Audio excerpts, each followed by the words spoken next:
আজকে বন্ধুরা সকালবেলায় ঘুম থেকে উঠে নিয়ে আমাদের যে নতুন করে ঘর তৈরি করা হচ্ছে সেইখানটায় দাঁড়ায় দাঁড়ায় দেখতে লেগে গেলাম। তবু তো বন্ধুরা এখনো মাঝের পার্টিশনগুলো বাকি আছে। তারপর বন্ধুরা বেশি না দেরি করে প্রতিদিনের মতো কোলগেট আর ব্রাশটা নিয়ে ব্রাশটা হপড় দপড় করে করতে লেগে গেল। তারপর বন্ধুরা আমার কেটিএমটা নিয়ে বাস স্ট্যান্ড দিকে বেরিয়ে গেলাম। তারপর বন্ধুরা সজা চলে এলাম সাহেবদার দোকানে।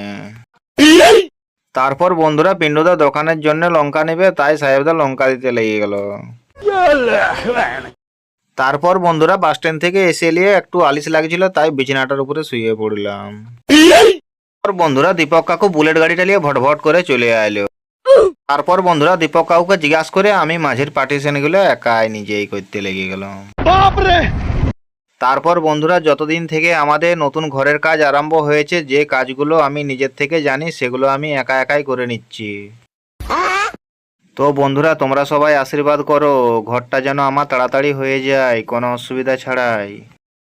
मतलब वो अलग ही लेवल का बंदा था। তো বন্ধুরা ভিডিওটা যদি তোমাদেরকে অবশ্যই ভালো লেগে থাকে তাহলে লাইক কমেন্ট করে জানাবে। समझ रहे हो?